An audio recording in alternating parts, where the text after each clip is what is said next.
Le dernier film de Julie Delpy, Les Barbares, suscite des réactions très opposées. Je ne sais pas vous, mais moi, j'adore cette actrice franco-américaine que j'ai trouvée irrésistible quand je l'ai découverte dans la délicieuse trilogie de Richard Linklater, Before Sunrise, Before Sunset et Before Midnight. Elle a montré ensuite son talent de réalisatrice à plusieurs reprises, et en particulier dans le film La Comtesse, portrait de la sanglante Elisabeth Báthory. Dans Les Barbares, le conseil municipal du village breton de Paimpont vote l'accueil d'un groupe de réfugiés ukrainiens. Mais cette denrée est tellement demandée qu'ils se retrouvent avec une famille de Syriens.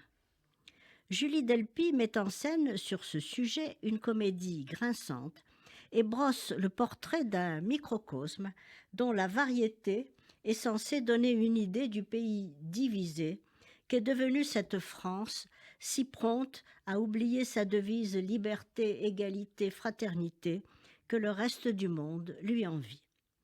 Julie Delpy stigmatise, sans les caricaturer, les réactions spontanées des citoyens ordinaires qui égrènent inlassablement tous les clichés racistes, antisémites, xénophobes, révélant ainsi leurs plus bas instincts. Décidément, les barbares du titre ne sont pas évidemment les membres de cette famille syrienne idéale de la bourgeoisie, instruite, délicate et sans aucun tabou religieux.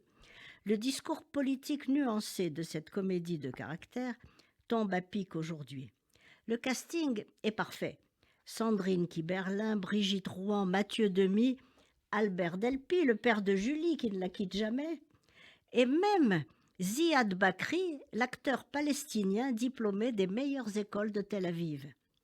Les personnages sont finement analysés, en particulier ce plombier incarné par Laurent Lafitte, dont la xénophobie répond à une peur irrationnelle, ou alors cette institutrice idéaliste jouée par Julie Delpy elle-même. Lucide et adepte du politiquement incorrect, la réalisatrice place dans la bouche de ses interprètes des vérités quotidiennes dans une France rurale qui peut facilement basculer du meilleur au pire et vice-versa. Avec un humour au vitriol, Julie Delpy la peint en connaisseuse, bien qu'elle ait choisi elle-même d'aller vivre aux États-Unis. Cette distance permet un recul inestimable à cette réalisatrice qui a toujours eu la langue bien pendue et l'audace de sa franchise.